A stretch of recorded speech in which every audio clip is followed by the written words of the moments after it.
यर्मिया बाब 37। और सिदकिया बिन यूसिया, जिसको शाह बाबल नबूकतरसर ने मुल्क यहूदा पर बादशाह मुकर्रर किया था, कूनिया बिन यहूयकीम की जगह बादशाही करने लगा। लेकिन ना उसने, ना उसके मुलाजिमों ने, ना मुल्क के लोगों ने खुदावंद की वो बातें सुनी जो उसने यर्मिया नबी की मार्फत फरमाई थीं।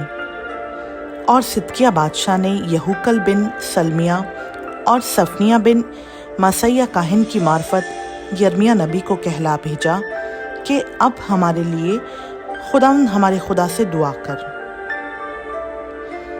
हनूस यर्मिया लोगों के दरमियान आया जाया करता था, क्योंकि उन्होंने अभी उसे कैद खाना में नहीं डाला था। इस वक्त फिरौन की फौज ने मिस्र से चढ़ाई की, और जब कस्तियों ने जो यरूशलेम का मुहासरा किए थे इसकी शोहरत सुनी तो वहाँ से चले गए।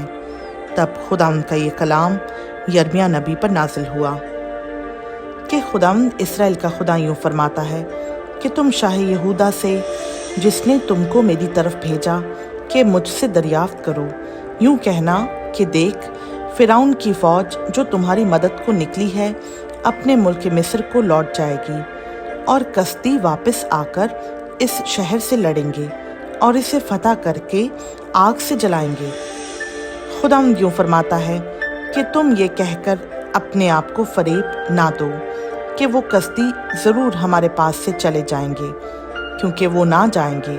और अगरचा तुम कस्तियों की तमाम फौज को जो तुमसे लड़ती है ऐसी शिकस्त देते कि उनमें से सिर्फ ज़ख्मी बाकी रहते, तो भी वो सब अपने अपने खैमा से उठते और इस शहर को जला देते।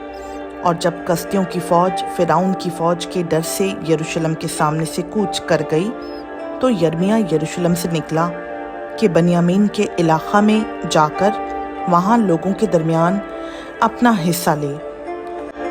और जब वो बनियामीन के फाटक पर पहुँचा तो वहाँ पहरे वालों का दरोगा था, जिसका नाम इदिया बिन सलमिया बिन हननिया था। और उसने यर्मिया नबी को पकड़ा और कहा कि तू कस्तियों की तरफ भागा जाता है। तब यर्मिया ने कहा, ये झूठ है, मैं कस्तियों की तरफ भागा नहीं जाता हूँ। पर उसने उसकी एक ना सुनी। बस इदिया यर्मिया को पकड़कर उमरा के पास लाया, और उमरा यर्मिया पर गज़बनाक हुए और उसे मारा, और योनतन मुंशी के घर में उसे कैद किया, क्योंकि उन्होंने उस घर को कैद खाना बना रखा था।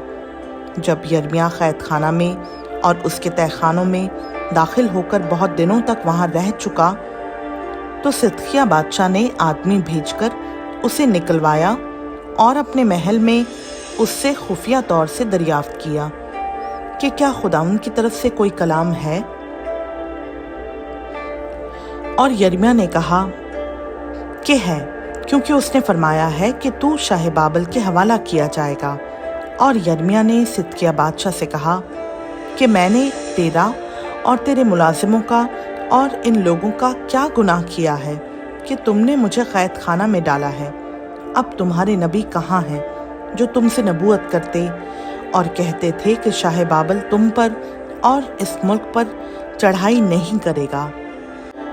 अब ए बादशाह मेरे आका, मेरी सुन, मेरी दरख्वास्त कबूल फरमा और मुझे योनतन मुंशी के घर में वापस ना भेज, ऐसा ना हो कि मैं वहाँ मर जाऊँ।